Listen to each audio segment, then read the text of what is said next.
5 തലമുറകളായി നിങ്ങൾക്കൊപ്പം PRS hospital. നമസ്കാരം. അങ്ങനെ നമ്മുടെ നിലമ്പൂറിൻ്റെ ഉത്തരം വന്നു. ആര്യാടൻ ഷൗക്കത്ത് വിജയിച്ച് 11,077 വോട്ടിന് ജയിച്ചു കഴിഞ്ഞു. നമ്മുടെ താത്വിക ആചാര്യൻ, ആദർശവാദി, സാഹിത്യകാരൻ, സർഗാത്മക ചിന്തകൻ, ജനാധിപത്യവാദി, അങ്ങനെ എന്തുകൊണ്ടും ഏതളവുകോലെടുത്താലും ഒന്നാം സ്ഥാനത്ത് നിൽക്കുന്ന പേര് കൊണ്ട് തന്നെ സ്വരാജ്. സ്വരാജ് എന്ന് പറഞ്ഞാൽ നമ്മുടെ ഗാന്ധിജിയുടെ സ്വന്തം രാജ്യം. അങ്ങനെ സ്വരാജ്, സ്വരാജ് വീണ്ടും തോറ്റു.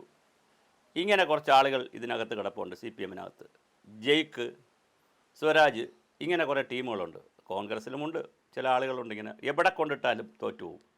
ജയിക്കുന്ന പ്രശ്നമേ ഇല്ല. തൃപ്പൂണിത്തറയിൽ കൊണ്ടുപോയി അവിടെ തോറ്റു. ആദ്യം ജയിച്ചു, പിന്നെ രണ്ടാമത് നല്ല കയ്യിരിപ്പായതുകൊണ്ട് ജനങ്ങൾ രണ്ടാമത് തോപ്പിച്ചു. മൊത്തം 100 സീറ്റ് കിട്ടിയിട്ടും LDF-ന് 100 സീറ്റ് കിട്ടിയിട്ടും ഇദ്ദേഹത്തെ ജയിപ്പിച്ചില്ല. അത് കഴിഞ്ഞാണ് ഇപ്പോൾ എന്നാൽ പിന്നെ മധ്യ തിരുവിതാംകൂറിൽ നടന്നില്ലെങ്കിൽ വടക്കൻ ഭാഗത്ത് പോയി ഒരു അംഗം കുറിച്ചാലോ എന്ന് പറഞ്ഞ് സ്വന്തം ദേശമായ നിലമ്പൂരിൽ പോത്തുകൽ പഞ്ചായത്തിൽ പോയി ആ പഞ്ചായത്ത് ഉൾപ്പെടുന്ന, വാർഡ് ഉൾപ്പെടുന്ന, ബൂത്ത് ഉൾപ്പെടുന്ന സ്ഥലത്ത് പോയി മത്സരിച്ചു. അടപടലം പൊട്ടി. അപ്പോൾ ഇദ്ദേഹം അങ്ങോട്ട് ചെന്നപ്പോൾ പോണ വഴിക്ക് എറണാകുളത്ത് വെച്ച് KR മീരയെ കണ്ടു. നമ്മുടെ വിശ്വ സാഹിത്യകാരി KR മീര, ആരാച്ചാർ എഴുതിയ. അപ്പോൾ സ്വരാജ് എന്നെ കണ്ടു പറഞ്ഞു, എവിടെ പോകുന്നു? അത് ഇങ്ങോട്ട് ഇങ്ങനെ നിലമ്പൂർക്ക് പോകാൻ തീരുമാനിച്ചിരിക്കുകയാണ്. അങ്ങനെ കഴിഞ്ഞ് തൃശ്ശൂർ എത്തിയപ്പോൾ KR മീരയ്ക്ക് മനസ്സിലായി ആര്യാടൻ ഷൗക്കത്തിനെ കണ്ടു. എന്താ എങ്ങോട്ടാണ് പോകണത്? സൗഹൃദമൊക്കെ കൂടി ചോദിച്ചു. അത് ഞാനിങ്ങനെ നിലമ്പൂർക്ക് പോവുകയാണ്, ഞാൻ മത്സരിക്കുകയാണ് അവിടെ എന്നൊക്കെ പറഞ്ഞു. ഉടൻ രാഹുൽ മാങ്കുട്ടത്തിൽ ഇങ്ങനെ എല്ലാവരും വന്നപ്പോൾ KR മീര ഒരു തള്ളി. അതായത്, നിങ്ങൾ ചോദിച്ച് വാങ്ങിച്ച സ്ഥാനാർത്ഥിയല്ലേ, അനുഭവിക്കടാ എന്ന് പറഞ്ഞാൽ തോറ്റ് തുന്നം പാടും എന്ന് പറഞ്ഞ് ജയിക്കുന്ന സ്ഥാനാർത്ഥിക്ക് വേണ്ടിയാണ് ഞങ്ങൾ നിൽക്കുന്നത്. എപ്പോഴും സാഹിത്യകാരന്മാർ അങ്ങനെ ആയിരിക്കണം. സാമൂഹ്യ പ്രവർത്തകരൊക്കെ അങ്ങനെ സാഹിത്യ കലാരംഗത്ത് നിൽക്കുന്നവർ എപ്പോഴും ജയിക്കുന്ന ആളിൻ്റെ കൂടെ നിൽക്കേണ്ടതാണ്. അങ്ങനെ ജയിക്കുന്ന സ്വരാജിന് വേണ്ടി പോയി സംസാരിച്ചു, വലിയ ബഹളം ഉണ്ടാക്കി. പക്ഷേ റിസൾട്ട് വന്നപ്പോൾ ആരാച്ചാർ പോലെ തന്നെയായി. സ്വരാജ് തോറ്റപ്പോഴും 4 കാലിൽ നിന്നുകൊണ്ട് വർഗീയവാദം അത് ഇതെന്നൊക്കെ പറയുന്നുണ്ട്. പക്ഷേ ആക്ച്വലി സംഭവിച്ചത് എന്താണ്?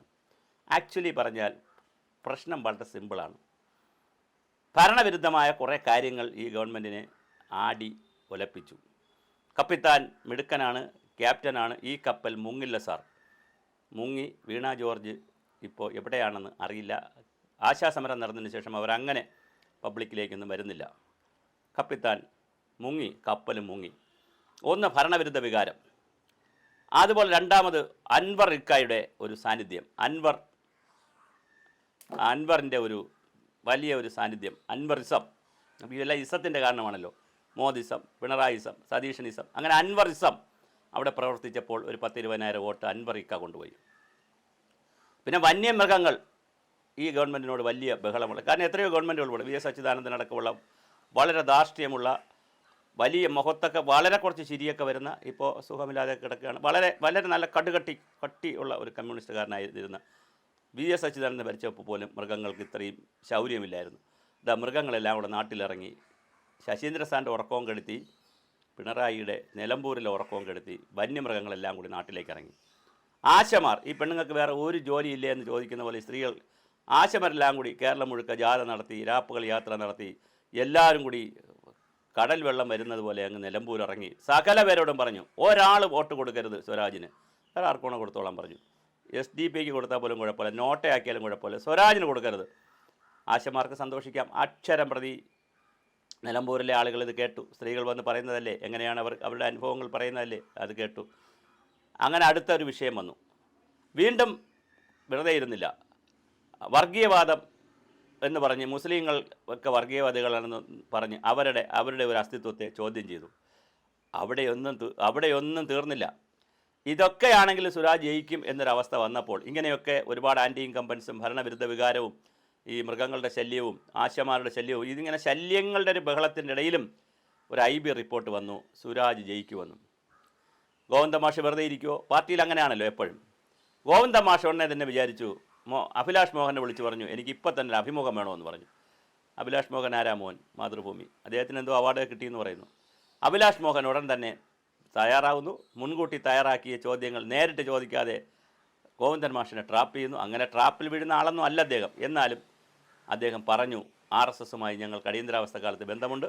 കൂത്തുപറമ്പ് തിരഞ്ഞെടുപ്പിന് RSSൻ്റെ വോട്ട് ഞങ്ങളുടെ ക്യാപ്റ്റന് കിട്ടിയിട്ടുണ്ട്. അതും കൂടി കൊണ്ടാണ് കാരണഭൂതൻ 700 വോട്ടിൽ നിന്ന് 4000 വോട്ടിലേക്ക് മാറിയതെന്നൊക്കെ പറഞ്ഞ് വലിയ ബഹളം ഉണ്ടാക്കി. 70-ൽ 700 വോട്ടായിരുന്നെങ്കിൽ 750 വോട്ടായിരുന്നെങ്കിൽ അത് 4000-ൽ കൂടുതൽ വോട്ട് ആയത് 77-ലാണ്. അതിൻ്റെ കുറേ വോട്ട് ജനസംഘംകാരുടെ വോട്ട് കൂടിയാണ്. അന്നത്തെ ജനസംഘം എന്ന് പറഞ്ഞാൽ RSSൻ്റെ രാഷ്ട്രീയ പ്രസ്ഥാനമാണ്. ആ വോട്ട് കൂടിയാണെന്ന് പറഞ്ഞാൽ എന്താ എന്ന് ചോദിച്ചുകൊണ്ട് പച്ചയ്ക്ക് ഗോവിന്ദ മാഷ് അഭിലാഷ് മോഹനെ വെല്ലുവിളിച്ചു. അവസാനം ഇതെല്ലാം കൂടി ചേർന്നപ്പോൾ നിലമ്പൂർ പെട്ടി പൊട്ടിച്ചപ്പോൾ ദാ കിടക്കുന്നു ഡിം തരികിടതവും സ്വരാജ് താഴെപ്പോയി. അപ്പോഴാണ് വീണ്ടും വരുന്നു അൻവർക്ക് പറയുന്നു, ഞാൻ ജയിച്ചു, പിണറായിസം തോറ്റു, അൻവറിസം ജയിച്ചു. അപ്പോഴാണ് അടുത്ത വാർത്ത വരുന്നു, സതീഷിനിസം ആണ് വിജയിച്ചിരിക്കുന്നു. പത്രക്കാരെല്ലാം പറഞ്ഞു ക്യാപ്റ്റൻ സതീഷ് മിടുക്കനാണ്, അദ്ദേഹം സെഞ്ചുറി അടിച്ചിരിക്കുന്നു. എന്തായാലും 2026 പോകാനുള്ള ചലോ സെക്രട്ടേറിയറ്റ് എന്നുള്ള രീതിയിൽ കോൺഗ്രസ്സുകാരെല്ലാം കേരളത്തിലെ അങ്ങേയറ്റം മുതൽ ഇങ്ങേയറ്റമുള്ള എല്ലാ കോൺഗ്രസ്സുകാരും ഷർട്ട് അടിച്ചു കഴിഞ്ഞു. ഉള്ള ഷർട്ടെല്ലാം നല്ല സടകുടയാക്കി തേച്ച് വൃത്തിയാക്കി എല്ലാവരും കൂടി ചലോ 2026 രാജ്ഭവൻ. അവിടുത്തെ ഇത് കാണാനായിട്ട് UDF വരുന്ന മുഖ്യമന്ത്രി ആരായാൽ അതിപ്പോൾ തീരുമാനിക്കാൻ പറ്റത്തില്ല, ഞങ്ങൾ ജയിച്ചിട്ട് പറയാം. മുഖ്യമന്ത്രിയെ അഭിവാദ്യം അർപ്പിച്ചുകൊണ്ട് മന്ത്രിമാർക്ക് അഭിവാദ്യം പറയാനായി എല്ലാവരും തിരുവനന്തപുരത്തേക്ക് ടിക്കറ്റ് ബുക്ക് ചെയ്തിട്ടുണ്ടെന്നാണ് അറിയുന്നത്. എന്തായാലും 2026 സെമി ഫൈനലായി നിലമ്പൂർ മാറിക്കഴിഞ്ഞു. ഇനി ഫൈനൽ നമുക്ക് കാത്തിരുന്ന് കാണാം.